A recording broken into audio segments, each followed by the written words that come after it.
All righty, we've got a little nitro prep going on. We got 12,000 horsepower, give or take, getting ready to come at you. But while we get set for the nitro cars, we've got a couple of special awards that have already been given out this weekend. And to tell you a little bit more about that, let's go right down to the starting line and hear from Joe Costello.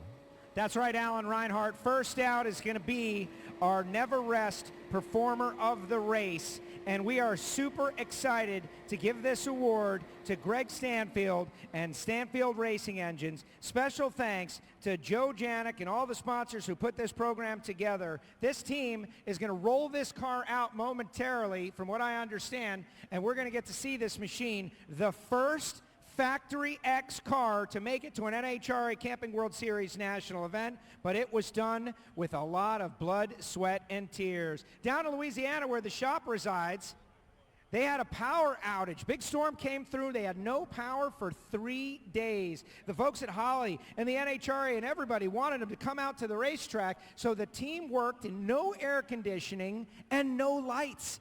There was over 100 degrees in the shop. They put this thing together along with their other Stanfield machine in the dark, holding little flashlights, and now they finally made it out to the race, and we are going to see it go down the racetrack in national event conditions for the very first time. The car has got a rod shop scheme that is reminiscent of cars in the past, including Butch Leal and others. You're definitely going to want to check out this first ever Factory X machine. The crew at Stanfield Racing get the Never Rest Award, and they give it to Joe Janik and everyone who has helped it out. So everybody here at Summit Motorsports Park, you are now about to witness NHRA Camping World Series national event history as Greg Stanfield, a four-time world champion, is about to take a brand new combination of race car down this racetrack. It's got a supercharged small block Chevrolet like the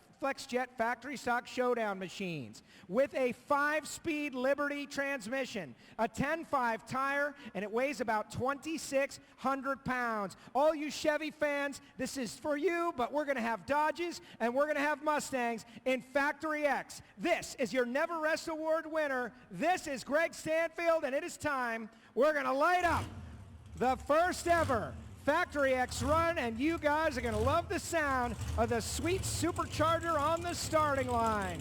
Here comes the rod shop and Greg Stanfield with the first ever run in front of a crowd of Factory X.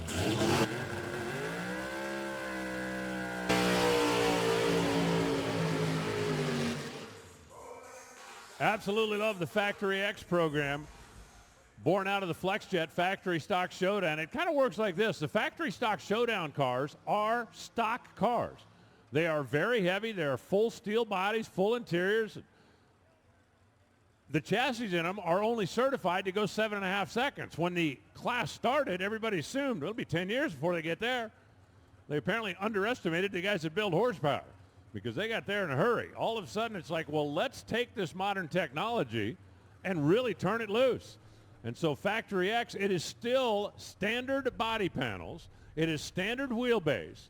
They are not letting them go pro mod with these things, but they are lighter. They are full tube chassis. They're certified to 6 seconds flat, and there are a number of them being built.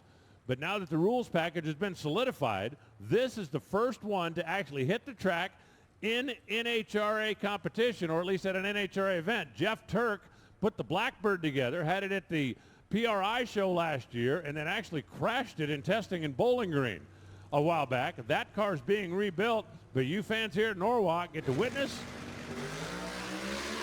a little history.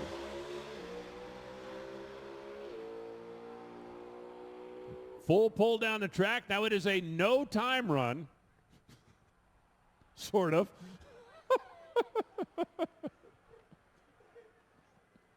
Alan, you are not the low zone favorite right now, by the way.